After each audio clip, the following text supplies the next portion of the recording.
안녕하세요. 저는 지금 30대 중반으로 달려가고 있는 오늘을 화끈하게, 내일은 화려하게 살고 싶다는 걸 목표로 삼고 있는 여성입니다. 화통한 성격 때문인지 애인보다는 친구가 더 잘 어울린다는 말을 들으며 산 지도 벌써 30년이 훌쩍 넘어버렸네요. 이런 저에게 잊지 못할 한 사건이 일어나게 되었는데 정말 너무 어이도 없고 제가 왜 그 능구렁이 같은 속을 못 알아채고 홀라당 넘어갔었는지 황당하기만 합니다. 친구들에게 말을 해봐야 세상 물정 모르고 뒤통수 맞았다고 욕이나 한 번 더 얻어먹을 것 같다는 생각에 저를 아무도 모르는 이곳에 찾아와 이렇게 사연을 남겨봅니다. 제가 연애를 많이 해본 것이 아니라서 남자의 마음을 너무나도 몰랐던 게 이번 사건의 패착이라는 생각도 물론 합니다만 그래도 역시 사람을 속이는 쪽이 못된 놈 아니겠습니까? 여러분들께서는 제가 바보 같은 건지 아니면 저를 속인 그놈이 나쁜 놈인 건지 제대로 한번 이야기를 들어주시고 선택을 해주시면 감사하겠습니다. 이렇게나마 제 편을 만들었으면 하는 마음에 별의별 말을 다 털어놓네요. 그럼 서로는 여기서 줄이고 제 이야기를 풀어보겠습니다. 저는 자수공방을 운영하시는 어머니와 어머니가 운영하는 자수공방 건물을 소유하고 계신 아버지 밑에서 태어나 정서적으로나 물질적으로나 부유하게 평생을 자랐습니다. 저희 어머니께서 자수공방을 운영하신 덕분에 어릴 때부터 저도 자수를 배워서 그런지 인내심이 강하고 조용조용하며 강한 멘탈을 소유한 사람이 되었습니다. 성격 면에서는 어머니를 닮았고 행동 면에서는 아버지를 닮았는데 저희 아버지는 조물주 위에 계신 건물주라 그런지 행동에 거침이 없으셨습니다. 뭐 하나에 꽂히시면 무조건 직진을 하시는 성격이셨기 때문에 저도 그 면모를 닮아서 하나에 꽂히면 앞만 보고 달려가는 그런 행동적인 사람으로 자랐습니다. 집안에 부유함이 늘 있었기 때문인지 저는 항상 당당하게 제가 해야 할 일에 거침없는 사람으로 살았다고 말을 할 수 있습니다. 아무튼 저희 가족은 상당히 화목한 가정을 이루며 잘 지냈는데 원래 행복하면 그만큼의 불행의 그림자가 따라온다고 말을 하지 않겠습니까? 저희 아버지께서 갑자기 피곤하다, 몸이 힘들다, 체력이 많이 소모되는 것 같다 하셨는데 저희 아버지께서 또 운동을 상당히 좋아하셨거든요. 저는 그냥 아버지께서 운동을 하느라 피곤한 건 줄 알고 아버지도 이제 나이를 많이 드셔서 그런 거다 했는데 건강검진을 가셨다가 췌장암에 걸린 걸 알게 되었습니다. 췌장암이라는 게 증상도 뒤늦게 나타나는 바람에 이미 저희 아버지는 손쓰기에는 많이 늦은 몸이 되어버렸습니다. 저희 가족은 아버지와 함께 서서히 이별을 준비하면서 아버지의 발자취를 정리하는 일을 도왔는데 처음에는 정말 믿기지 않는 현실에 많이도 울었습니다. 아버지께서 너무 덤덤하게 우리 가족과의 이별을 준비하시며 웃는 얼굴만 기억하고 가면 좋겠다고 말씀을 하실 때는 정말 속이 말이 아니었습니다. 저는 그 뒤로 아버지의 마지막 소원에 따라 울음을 꾹 참고 아버지와의 시간을 보냈는데 저희 아버지께서 저에게 이런 말씀을 하셨습니다. 내가 건물을 네 엄마 이름으로 넘겨주려고 했는데 엄마랑 이야기를 해보니 앞으로 살 날이 더 창창한 사람이 가지는 게 맞는 것 같다. 아버지께서는 보유하신 현금 재산은 어머니에게 드리고 건물은 저에게 주시겠다고 말씀을 하셨습니다. 어머니께서도 동의한 일이며 상의한 결과이니 부담을 가지지 말고 건물을 잘 가지고 있으라고 말씀을 하셨습니다. 그렇게 아버지는 모든 것을 정리하신 뒤 딱 1년 4개월이라는 시간을 저희 가족과 함께 보내시고는 돌아가셨습니다. 저와 엄마 그리고 제 동생은 하염없이 울었지만 그래도 아버지께서 정리하실 시간을 충분히 주셨기에 또 한편으로는 미련 없이 아버지를 보내드릴 수 있었습니다. 마지막쯤 고통으로 인해서 힘들어하실 때는 저희도 뼈와 살을 깎는 고통을 느꼈지만 웃는 얼굴로 마지막을 보내자고 하셔서 울지 않으려 얼마나 애를 썼는지 모르겠습니다. 장례식장에서도 영정 사진으로 웃고 계신 건강한 아버지의 얼굴을 보았을 때 정말 미친 듯이 울었지만 속은 후련하더라고요. 저는 아버지를 납골당에 잘 모신 뒤 틈만 나면 납골당에 가서 아버지의 사진을 보며 이야기를 나누고 제 속마음을 털어놓곤 했습니다. 아빠, 나 오늘 회사 팀장님한테 칭찬받았다? 처음 받는 칭찬이라서 엄청 좋았어. 그리고 나 오늘 소개팅 했는데 남자 키가 너무 작은 거 있지? 배도 나오고. 아빠 같은 사람 어디 없나 몰라. 납골당에 앉아서 이런저런 이야기를 주절주절 하고 있었습니다. 그러던 어느 날 평소처럼 주저앉아 이야기를 하고 있는데 누가 저한테 다가오더니 저를 빤히 바라보는 게 아니겠습니까? 처음에는 무슨 사이콘가 싶어서 내가 피해야 하는 건가 하다가 용기를 내서 누구시냐고 저한테 볼 일 있냐고 물어보니까 그냥 피식 웃으면서 제가 누군지 궁금했대요. 이게 무슨 소린가, 제가 한국말을 못 이해하는 건가 영문을 몰라서 그냥 가만히 있었죠 뭐. 저도 주말마다 찾아오는데 매번 여기서 넋두리를 하시는 분이 있더라고요. 누군지 궁금했어요. 이번에는 팀장님이 칭찬 안 해주셨나 봐요. 그러면서 본인 이름이 김민재라고 하더라고요. 제 넋두리를 다 들었구나 하는 생각에 얼굴이 붉어지긴 했지만 저도 제 이름이 윤봄이라고 인사를 드렸습니다. 어쩌다 보니 조금 이야기를 나누게 되었는데 나이는 저와 동갑이었고 상당히 패션 센스가 좋은 스타일인 남자였습니다. 첫인상 자체가 무척이나 호감상이었기 때문에 저는 이 사람과의 대화를 통해서 꽤 많은 것을 물어보게 되었고 친절하게도 민재 씨는 저에게 많은 것을 답해 주었습니다. 저는 이 납골당에 아버지를 보러 찾아오는 것이라 했더니 민재 씨는 자기 부모님 두 분 모두 교통사고로 돌아가셔서 찾아오는 거라고 했습니다. 여동생과 둘이 살고 있다고 하는데 갑자기 괜한 걸 물어봤다는 생각이 들어서 민재 씨에게 사과를 했더니 그러지 말라고 돌아가신 지 시간이 꽤 흘렀다고 하더라고요. 그 이후로 몇 번 마주치게 되어서 커피를 한 잔 마시며 이런저런 이야기를 나누게 되었고 결국에는 휴대폰 번호도 교환하게 되었습니다. 그 뒤로 가끔은 시간을 맞춰서 납골당 앞에서 만나기도 했는데 혼자 다닐 땐 꽤 우울했는데 둘이 다니니 기분도 괜찮고 좋더라고요. 어느 날 제가 민재 씨에게 패션 센스가 좋은 것 같다고 무슨 일을 하냐고 물어봐도 되냐 했더니 패션 관련된 일을 하고 있다고 당당하게 말을 하더라고요. 디자이너인가 보다 싶어서 꽤 전문직이구나, 괜찮은 사람이다 싶었습니다. 간혹 가다가 명품도 걸치고 하는 거 보니까 돈도 꽤 잘 버는 디자이너인 것 같았어요. 그거 다들 아시죠?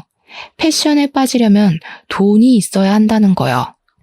꽤 자주 만나기도 했고 대화를 많이 나누다 보니까 민재 씨에게 호감이 생겼고 민재 씨 또한 저와 같은 마음인지 고백을 하더라고요. 저희는 연애를 시작하게 되었습니다. 순탄한 연애가 시작되었고 저희가 연애를 시작한 지 10개월이 딱 흘렀을 때 민재 씨는 저에게 남자친구가 아닌 남편이 되고 싶다고 프로포즈를 했습니다. 저희 나이가 30밖에 되지 않아 아직은 이르다고 생각했지만 민재 씨는 저에게 지금이 결혼 정년기인 것 같다고 하더라고요. 의견 차이가 있긴 했지만 부모님이 계시지 않기에 하루빨리 자기만의 가정을 꾸리고 싶었다는 민재 씨의 말이 계속 귀에 맴돌았어요. 물론 저도 남겨질 엄마와 동생이 걱정이 되긴 했지만 저희 어머니께서 저에게 좋은 사람 같으면 놓치지 말고 결혼을 하라고 하더라고요. 돈이 없는 것도 아니고 회사도 다니고 있고 건물 월세도 받고 있는데 가정을 빨리 이뤄서 정착을 하면 어머니와 동생도 안심이 되고 좋을 것 같다고요. 거기다가 어머니 친구들 중에 일찍 손주들을 보신 분들도 계신데 손주 보는 재미가 그렇게 좋다고 하더라며 어머니께서도 하루빨리 손주를 보고 싶다고 하셨습니다. 그래서 민재 씨랑 예비 신우, 어머니와 제 동생 이렇게 다섯이서 간단하게 상견례를 하고 결혼식 준비를 했습니다. 신우의 나이가 24살밖에 되지 않았는데 알고 보니 아직 취업이 되지 않아서 준비 중이라고 하더라고요. 그래서 제가 슬쩍 민재 씨에게 결혼을 하면 신우는 원래 살던 집에서 혼자 사는 거냐고 물어보게 되었죠. 혹시라도 제가 신우를 데리고 살아야 할까봐 걱정되었거든요. 민재 씨가 살짝 얼버무리면서 아무래도 결혼을 하려면 돈이 있어야 할 것 같다고 집을 팔아서 신우는 원룸을 하나 얻어주고 남은 돈으로 집을 구해야 할 것 같다고 하더라고요. 어차피 자기네 집이나 우리 집이나 형편은 비슷하지 않아? 저는 민재 씨에게 끝까지 건물을 가지고 있다는 말을 하지 않았습니다. 그게 아버지의 신신당부이기도 했으니까요. 민재 씨 눈에는 저희 집이 자수공방을 하는 거랑 제가 회사 다니는 거 말고는 뭐가 없으니 본인 집과 형편이 비슷하다고 생각한 것 같았습니다. 민재 씨의 고민의 흔적이 보이는 부분이라 알겠다고 하고 신우가 살 원룸을 하나 얻어주고 민재 씨 돈에 제 돈을 합쳐서 꽤 괜찮은 빌라를 하나 얻었습니다. 결혼식을 올린 뒤 행복한 신혼생활이 시작될 거라 상상했고 제가 외로운 민재 씨의 든든한 가족이 되어주겠다고 다짐을 했습니다. 하지만 이 모든 것이 상상뿐이었다는 것을 금방 깨닫게 되었습니다. 결혼을 한 이후에 남편이 패션업에서 종사를 한다고 했던 그 직장이 동대문에서 옷가게 직원으로 일을 하고 있었다는 말이었다는 걸 알게 되었습니다. 남편이 평소 걸치고 다니던 명품들은 전부 다 가짜였고 말입니다. 제가 정말 그 허물에 깜빡 속아버린 것이었습니다. 사실 따지고 보면 남편이 저를 일부러 속이려고 했던 것은 아니었지만 뭔가 배신감이 느껴지는 건 정말 어쩔 수 없더라고요. 제가 따지기도 애매했던 건 남편은 오히려 당당하게 패션업에 종사한다고 했을 뿐인데 오해는 제가 스스로 오해한 거 아니냐고 하면서 기분까지 나빠하더라고요. 동대문에서 옷 장사한다고 자기 무시하는 거냐고 하는데 사실 좀 그렇죠. 나이 30에 옷가게 주인도 아니고 직원으로 일을 하고 있다는 것이 그것도 한 달에 고작 180만 원 받으면서 그 일을 하고 있다는 게 참 이 사람의 결혼 전 모습이 어땠을까 하는 생각이 들 정도였습니다. 결혼하고 3개월 정도는 꽤 행복한 시간을 보낸 적도 있었어요. 제가 차린 밥을 먹고 같은 방 같은 침대에서 눈을 뜨고요. 그러던 어느 날 갑자기 신우가 신혼집에 한번 놀러 오더니 집이 너무 좋다고 이런 집에서 살고 싶다고 저에게 은근 말을 걸더라고요. 지금 사는 원룸도 엄청나게 저렴한 반지하 원룸이라서 보안도 취약하고 별로라며 조금 무섭다는 식으로 말을 했습니다. 계속 저 들으라는 듯이 와, 나도 이렇게 햇볕 드는 집에서 먹고 자고 하면 너무 좋겠다 하는데 불편함이 느껴지더라고요. 저는 신우에게 그냥 대놓고 신우도 취직하면 볕 드는 집으로 이사가라고 애둘러서 같이 사는 건 죽어도 싫다는 표현을 전했습니다.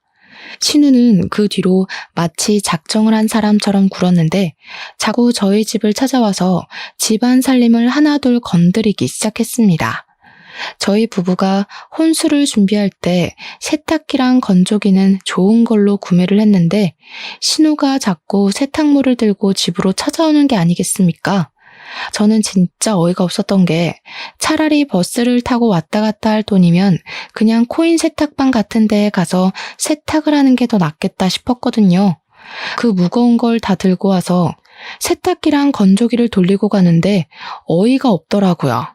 거기다가 자기네 집에는 욕조가 없다면서 자꾸 저희 집에서 반신욕을 하는 겁니다. 친구 집도 아니고 오빠 부부 집이면 욕실을 쓰고 정리라도 해야 하는데 신우의 긴 머리카락을 사방팔방 다 흘리고 다니질 않나. 거기다가 원룸이라서 밥 해먹기가 불편하다며 허구한 날 우리 집에 와서 밥을 먹고 진짜 신우한테 하고 싶은 잔소리가 한두 가지가 아니었습니다. 그렇게 결혼 생활을 한 지 6개월 차가 되었을 때 갑자기 남편이 저에게 호들갑을 다 떨면서 큰일 났다고 난리를 치는 겁니다. 저는 갑자기 발을 동동 구르는 남편 때문에 놀라서 무슨 일인지 일단 진정을 하고 말을 해보라고 했더니 글쎄 신우네 집에 도둑이 들었다는 게 아니겠습니까? 지금 당장 가봐야겠어. 도둑이 들었다니. 여자 혼자 사는 집에 위험하게. 저도 깜짝 놀라서 남편이랑 같이 신우네 집에 찾아갔더니 신우는 울고 있고 경찰이 와서 집안을 샅샅이 뒤지고 있더라고요. 저는 정말 깜짝 놀라서 신우에게 뭐 없어진 건 없냐고, 다친 데도 없는 거 맞냐고 이것저것 물어봤는데 신우는 고개만 도리도리 젓고 모르겠다고 울고만 있었습니다. 신우가 나이도 어린데 여자 혼자 사는 집에 도둑이 들었으니 얼마나 놀랐겠습니까?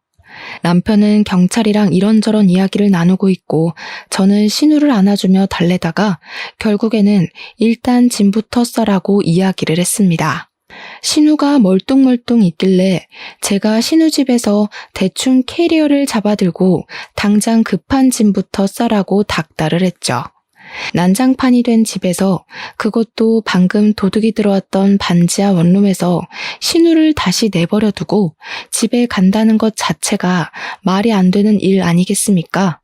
신우한테 일단 집이 정리가 되고 도둑이 잡힐 때까지만이라도 우리 집에서 지내는 게 좋겠다고 이야기를 하니까 신우가 울먹이면서 고개를 끄덕였습니다.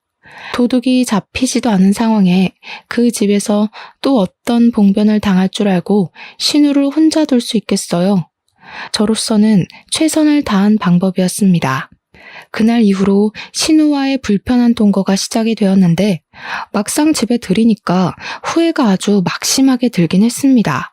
이 계집애가 합법적으로 우리 집에 들어와 같이 살기 시작한 이후로 욕실에서 씻고 제 샤워 가운을 말도 없이 입고 나오지를 않나 쓰레기도 아무데나 막 버리더라고요.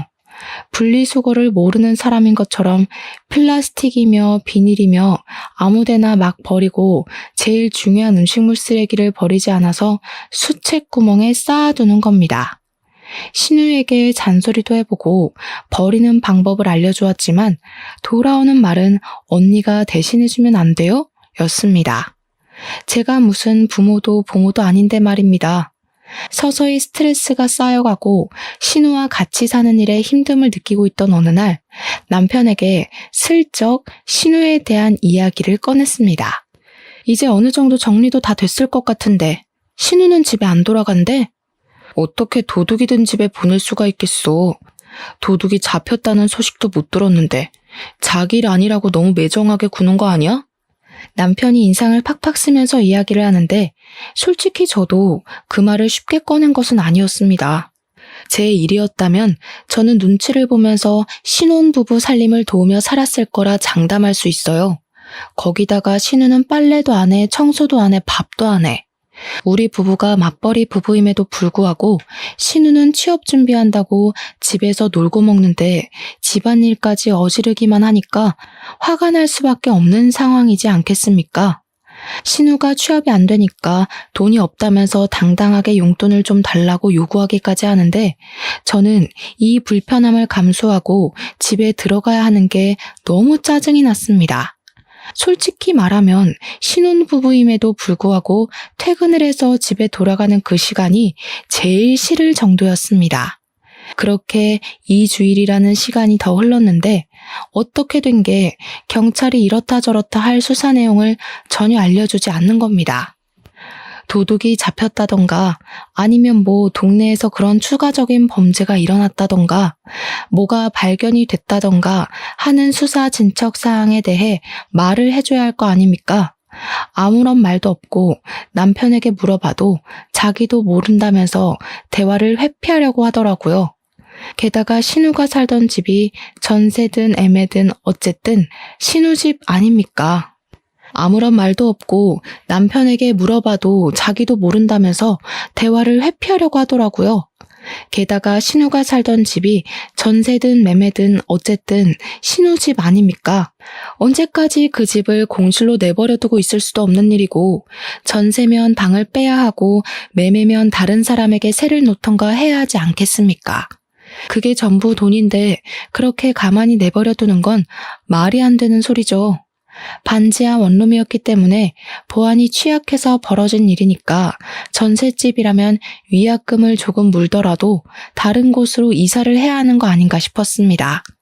신우가 언제까지 우리 집에서 살 수 있는 것도 아닌데 나갈 생각은 없고 진짜 제 속이 시커멓게 타는 기분이 들었습니다. 결국에는 참다 못해 퇴근길에 경찰서에 들러서 담당 형사를 붙잡고 제가 직접 물어봤습니다. 수사는 어떻게 되고 있는 건가요?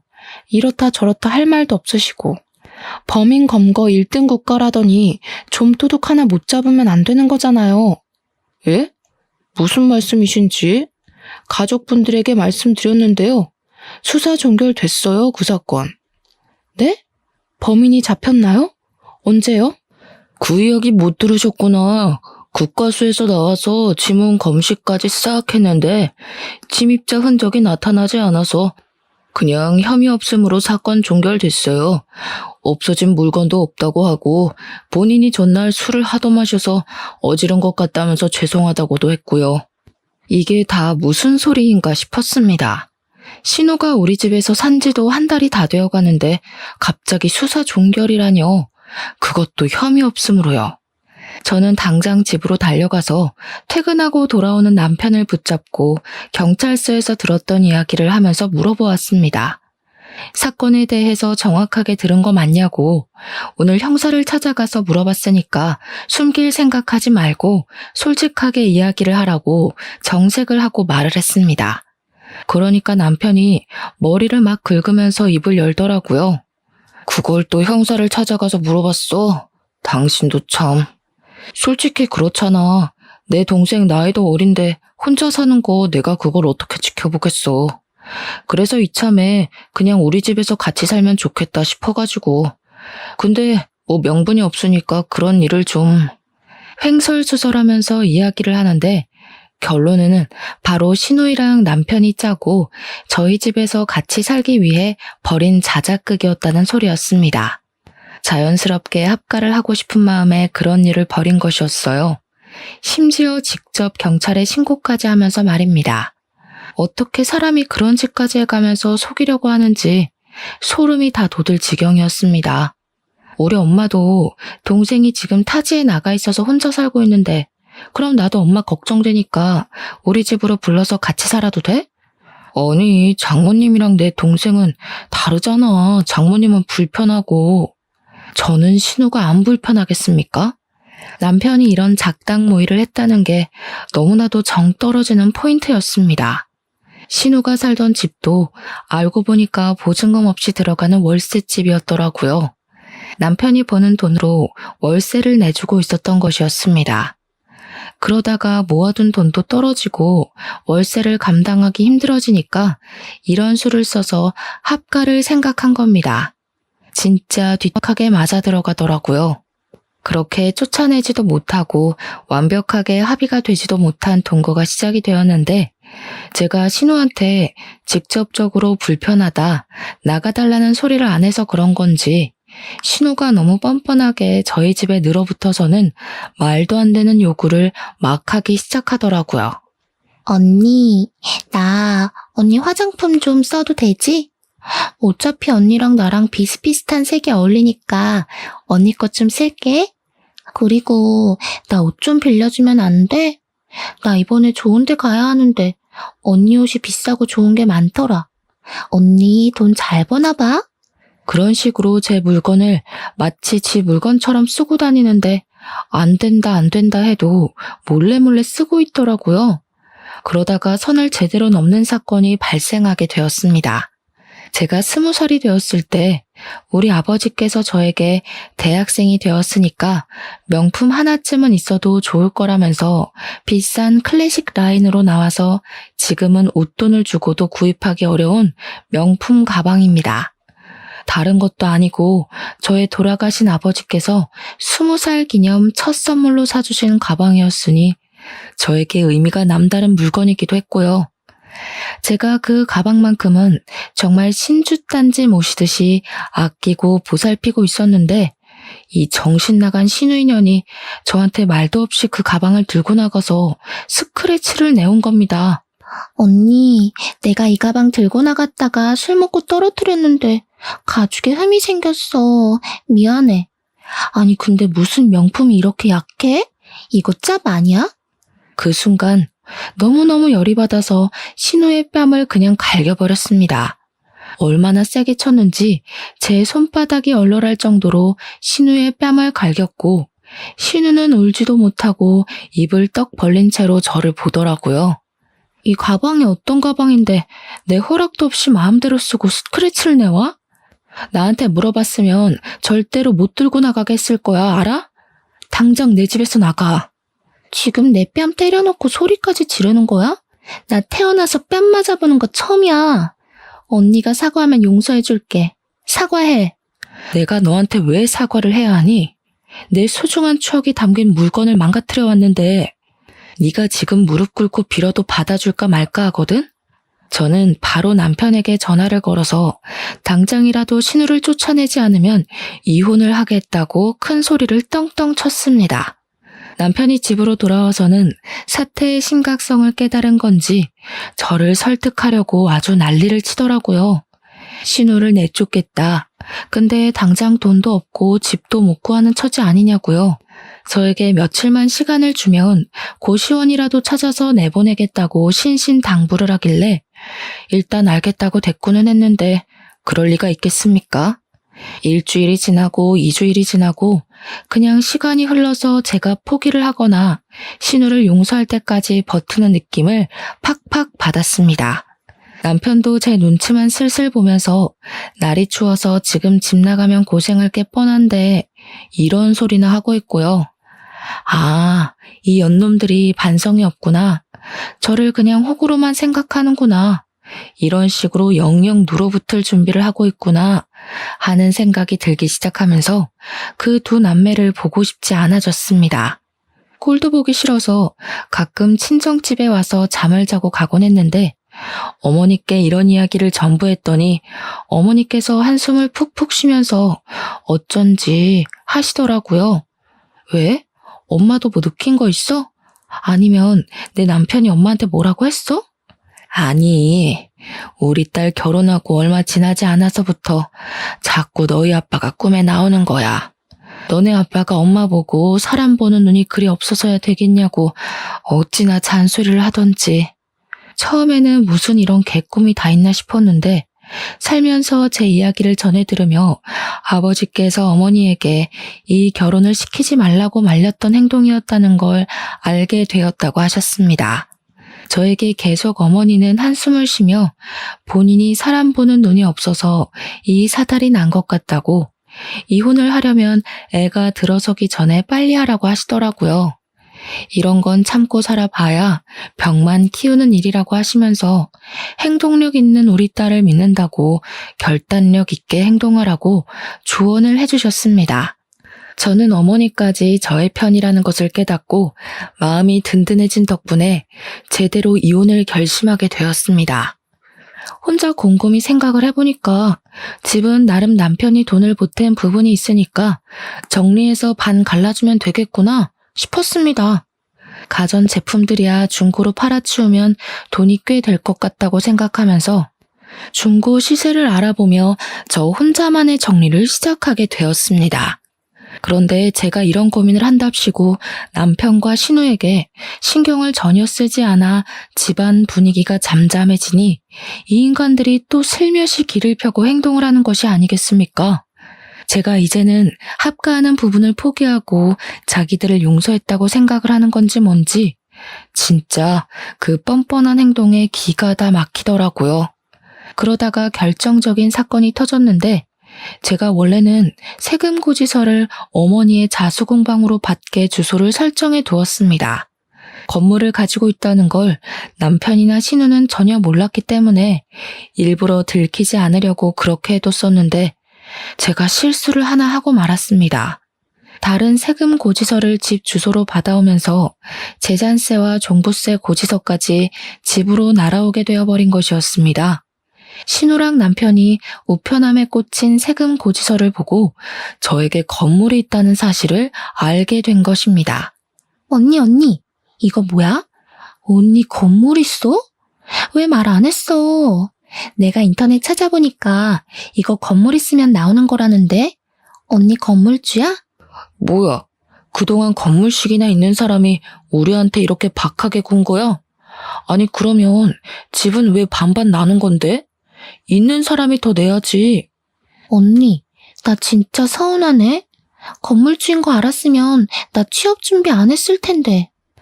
나도 옷가게에서 그런 더러운 걸 안 보고 당신 돈으로 여행도 다니고 취미생활하면서 살았으면 좋잖아. 하긴 지금도 늦진 않았어. 그렇지? 언니, 진짜 대단하다. 그렇게 돈도 많으면서 회사는 왜 다니는 건데?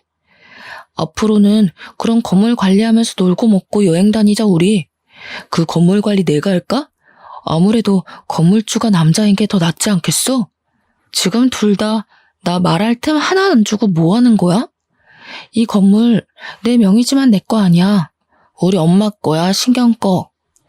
당신 이름으로 세금을 내고 있는데 당신 거지 어떻게 장모님 거야? 그냥 자기 거 하자. 월세 얼마씩 들어오는데? 나한테 안 들어온다고. 너네 진짜 거지근성 버리는 게 좋겠다. 지금 신우가 이 집에 얹혀 살고 있는 것만으로도 나 많이 참고 있거든? 내 건물이라고 쳐도 너희 남매에게 돌아가는 이득은 없을 테니 그냥 신경 끄고 살아. 그런 법이 어디 있어? 우리 부부 아니야? 부부 사이에 너 돈 내 돈 따지고 드는 거야? 언니, 내가 집 나갈게. 오빠랑 싸우지 마. 근데 나 평소에 카페 하나 차리고 싶었었는데 언니네 건물에 카페 하나만 차려주면 안 돼? 커피를 만들 줄은 알고? 카페는 아무나 하는 줄 아나. 나도 마누라 덕 좀 보자. 우리 동생 카페 하나 내주고 나도 건물 관리 시켜주고. 와, 널 만난 건 진짜 내 인생의 행운이다. 우리 부모님 보러 납골당에 가길 잘했어. 우리 부모님이 너 만나게 해주신 거 아니야? 나는 꿈에 우리 아빠가 와서 말렸는데 너 만나지 말라고. 뭐? 지금 그게 내 앞에서 할 말이야? 진짜 사람 기분 나쁘게 자꾸 그런 식으로 나올래? 이번 말은 좀 심했다. 그러니까 카페 하나 차려줘. 우리 건물에 들어오려면 돈 많아야 되는데. 언니, 가족 좋다는 게 뭐야. 나 모아둔 돈 하나도 없는 거 알잖아. 돈 벌면 그때 월세 낼게. 응? 그래? 그러면 내 동생이 지방에서 사느라 차가 한 대 필요하다고 하던데. 내 동생한테 외제차 한 대 뽑아주면 내가 생각해 볼게. 우리가 그럴 돈이 어디 있어. 없으면 대출이라도 받던지. 그렇게라도 해야 나도 손해는 덜 보는 게 아니겠어? 거기 보증금만 몇 억인짜리야. 남편과 신우는 고민에 빠진 듯 했고 저는 이 일로 빌미가 기가 막힌 복수의 계획이 떠올랐습니다. 남편이 외제차를 진짜로 알아보더라고요. 그 기간 동안 저는 서서히 친정집으로 돌아갈 준비를 시작했습니다. 남편이 출근하고 신우가 놀러 나간 사이에 티가 나지 않게 제 짐을 서서히 친정으로 옮기기 시작하니 나흘 만에 정리가 어느 정도 되더라고요. 일주일이 정확하게 지난 시점에 저는 이혼 전문 변호사를 찾아가서 상담을 받고 이혼소송 소장을 접수했습니다. 상속 재산은 재산 분할 대상이 아니었기 때문에 저는 아무런 걱정도 하지 않았습니다. 소장을 접수한 그날 남편이 저에게 차 키를 하나 건네더라고요. 이게 뭔데? 네 동생 차 사달라며. 나름 외제차로 빚까지 내서 번쩍한 거 뽑아왔으니까 이제 카페 자리 보러 가자. 남편이 진짜 빚까지 내서 차를 뽑아올 줄 몰랐는데 이보다 더 완벽한 복수가 있을까 싶었습니다. 제 건물 2층에 공실이 하나 있었는데 저는 그곳에서 복수를 하기 위한 만발의 준비를 시작했습니다. 문을 열고 들어오면 음식물 쓰레기부터 시작해서 각종 오물이 담겨있는 봉투가 떨어질 수 있게 천장에 매달아 놨습니다. 신우랑 남편이 문을 열고 신나서 들어오면 그 오물들을 정통으로 맞을 수 있게 말입니다. 그리고 그 모습을 전부 SNS 라이브 방송을 통해 공개를 하기로 마음을 먹었습니다. 인터넷에 박제가 되면 아주 꼴이 좋지 않겠습니까? 저는 일주일이 더 지나고 이혼 소장이 접수된 서류를 들고 제 건물 2층에서 남편과 신우를 기다렸습니다. 동영상을 찍어 올릴 준비까지 다 마친 다음 신우와 남편을 불렀고 둘 다 신이 나서 복도를 건너오는 소리가 들렸습니다. 우와, 건물 때깔 죽인다. 이 건물 진짜 몇백억 하겠는데? 새언니 덕분에 카페 사장도 되고 너무 신난다. 친구들한테 자랑 다 해둔 거 알지? 나 명품백도 하나 질렀잖아, 카드로. 저를 발견한 신우와 남편이 앞다투어 문을 열었고 그 순간 천장에 매달려 있던 오물봉투가 그 둘을 덮쳤습니다. 우와, 이게 무슨 냄새야? 이게 뭐야? 신우와 남편이 오물을 된통 뒤집어 썼고 더러운 꼴을 하고 소리를 지르는 남편에게 이혼 소송장을 건넸습니다. 마음 같아서는 뺨이라도 한 대 더 치고 싶었지만 너무 더럽고 냄새가 나서 근처에 가고 싶은 마음도 사라지더라고요. 이혼해 우리. 나 솔직히 당신네들 같은 거지들이랑 더 이상 못 살겠어. 그 냄새가 딱 어울려 너네는. 이게 뭐 하는 짓이야? 어? 장모님도 알아? 네가 이렇게 사이콘지? 우리 엄마가 날 낳았는데 왜 모르겠어? 그리고 어디서 우리 엄마를 감히 입에 올리고 난리야? 언니, 이런 꼴을 만들어 놓고 이혼이 가당키나 해요? 웃겨, 진짜. 재산 분할인지 뭔지 그거에서 돈 받아낼 거야. 하나는 알고 둘은 모르는 멍청이야. 상속재산은 재산 분할 대상에 안 들어가거든? 너희 몫은 지금 신혼집 자금 50%, 그거밖에 없다는 소리야. 뭐? 야, 그래도 지금이라도 사과하면 내가 용서해 줄게. 저는 어이가 없어서 깔깔거리면서 웃다가 남편의 정강이를 발로 그냥 확 차버렸습니다. 차키를 남편 앞에서 살랑살랑 흔들면서 약을 올리니 남편이 저한테 달려들어서 차키를 빼앗으려고 드는데 냄새가 절로 나니까 저도 모르게 피하게 되더라고요. 제가 또 학창시절에 운동으로는 빠지지 않았던 사람이었기 때문에 남편이 음식물 쓰레기를 뒤집어 써서 앞이 잘 안 보여 허우적거리는 동안 요리조리 피했습니다. 나중에 약이 바짝 오른 남편과 신우가 결국에는 저를 잡기를 포기하고 말로 해결을 하려고 자기들한테 유리한 말을 막 뱉더라고요. 차키 내놔. 그거 다 빚내서 산 거야. 내가 이런 꼴 당하려고 그 비싼 차를 빚까지 내서 산 줄 알아? 어? 언니, 나 이 가방도 카드 할부로 긁은 거라 다음 달부터 돈 나가야 하는데 가방값이라도 주면 안 돼? 너희들이 눈이 멀어서 한 행동인데 그걸 왜 나한테 책임지라고 하는 거야? 지금이라도 우리한테 잘못했다고 빌어. 그러면 우리도 넘어가 준다니까? 너같이 아무것도 없고 허세만 가득한 새끼를 사랑한다고 감싸줬던 내가 병신이었어. 내가 사과할 일이 뭐가 있어? 그동안 나한테 한 짓을 생각해봐. 너희 남매가 그동안 나한테 빌붙었던 거, 온갖 거짓말로 날 속였던 거 생각하면 음식물 쓰레기도 아까워. 알아? 우리는 운명으로 만난 거잖아. 우리 부모님, 장인어른이 납골당해서 우리를 이어준 거라니까? 개소리하네 진짜. 우리 아빠가 귀신 돼서 나타났다니까 너랑 헤어지라고? 집은 부동산에 이미 내놨으니까 정확하게 반반 정리하자고. 아, 혼수는 전부 내 돈으로 했던 거 기억하지? 그래서 그거 전부 중고나라에 올려놨어. 내 물건이니까 소유권도 나한테 있는 거 알지? 건드리기만 해봐. 그제야 제가 한 모든 이야기가 진짜라는 것을 깨달은 건지 뭔지 남편이랑 신우가 그지꼴을 하고서는 제 앞에 무릎을 꿇고 빌기 시작했습니다. 우리 부모님을 들먹이면서 당당하게 굴 때는 언제고 제가 진심으로 이혼을 말하고 집도 부동산에 내놨다고 하니까 쫄리기 시작했는지 갑자기 저 자세로 나오더라고요. 제가 없으면 세상을 사는 의미가 없다. 저를 진심으로 사랑하고 이제는 한 가족인데 어딜 떠나라고 하냐면서 말도 안 되는 말을 뱉더라고요. 아무래도 남편에게는 외제차 값에 빚이 생겼고 신우에게는 고작 1,000만 원도 안 되는 돈이긴 하지만 카드값이 남았으니 마음이 급했겠죠. 저는 이미 남편이 제 명의로 사둔 차의 키를 빙빙 돌리면서 끝까지 나약하고 허세있고 찌질한 그들의 모습을 마음껏 비웃어 주었습니다. 당장 그 집에서 쫓겨나면 오갈 곳도 없고 먹고 살 걱정이 되니 어쩔 수 없는 행동이었겠지만 저는 통쾌하게 느껴졌습니다. 제가 씨알도 안 먹힌다는 표정으로 아무 소리도 하지 않으니 남편이랑 신우가 바짝 엎드려서 잘못했다고 빌었습니다. 언니, 내가 그동안 서운하게 했으면 진짜 미안해. 내가 잘못했어, 응? 나 이제 앞길이 창창해질 것 같은데 한 번만 봐주면 안 돼? 내가 카페 성공시켜서 언니한테 돈 다 갚고 효도도 하고, 응? 내가 진짜 잘할게, 언니. 제발 나 한 번만 살려줘. 나 이 가방 1,000만 원짜리란 말이야. 내가 돈이 어디 있어서 이 가방 값을 내겠어. 나도 그 외제차 8천만 원이나 주고 산 차란 말이야. 대출도 제대로 안 나와서 제 3금융 캐피털도 세 군데에서나 빚내서 산 거야.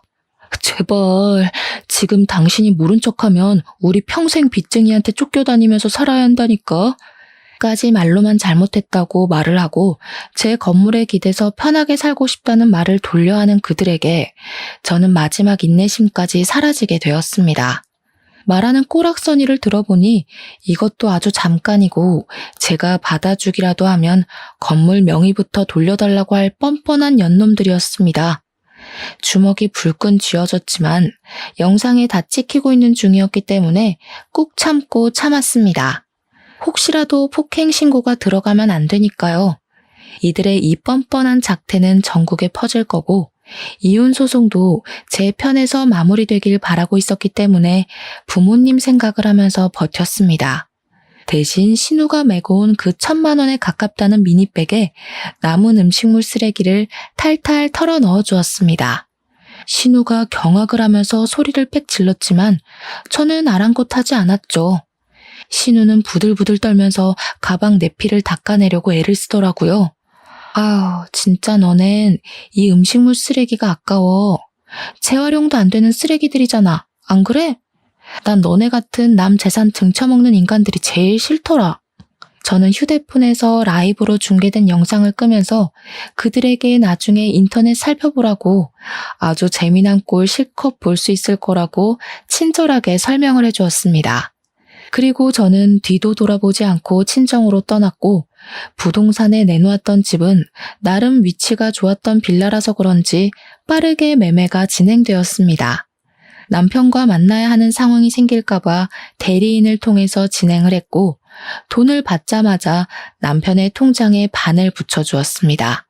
솔직히 말하면 그 반도 주고 싶지 않긴 했지만 괜히 그랬다가 소송 전에 휘말리면 피곤하니까 정확하게 반반 나누었습니다. 가전은 대부분 중고가로 팔아치웠습니다. 제가 행동력 하나는 끝내주니까 저희 어머니께서도 혀를 내두르시더라고요. 제가 친정에서 지내는 동안 남편과 신우는 살려달라며 저희 친정을 매일같이 두드렸지만 저는 문을 절대 열어주지 않았습니다. 어차피 끝난 마당에 그들의 억울한 이야기를 들어서 어디다 쓰겠습니까? 하지만 남편과 신우는 끝까지 저희를 귀찮게 하더라고요. 저희 어머니의 자수공방까지 찾아가서 행패를 부려 결국에는 경찰까지 불렀다고 하더라고요. 그 뒤로 유능한 변호사님의 빠른 진행으로 돈 한 푼 손해보지 않고 이혼 소송까지 마무리 지었습니다. 마지막 재판 선고일에 남편과 신우가 엉엉 울면서 잘못했다고 비는데 꼴이 진짜 우습더군요. 이혼을 한 지 5개월이 더 지난 지금 저는 여전히 성실하게 회사를 다니고 있는 중이고 자꾸 찾아오는 전 남편과 신우는 접근 금지 명령을 받게 조치를 취했습니다. 간간히 들려오는 소식에 의하면 둘 다 빚쟁이들에게 쫓겨다니고 있다고 하더라고요. 저는 일부러 남편에게 받은 외제차를 동생에게 선물로 주었고 제 동생은 그 차를 아주 잘 끌고 다니고 있습니다. 꿈의 아버지가 그 뒤로 나오지 않아 보고 싶고 죄송스럽기도 하고 그러네요. 아, 그 연놈들을 혹시라도 마주칠까 납골당도 다른 곳으로 옮겨버렸습니다. 아버지께서 저를 지켜주고 있을 거라 믿어 의심치 않기에 저는 오늘도 내일을 향해 달려갑니다. 여러분들에게도 항상 좋은 일만 가득하시길 바라면서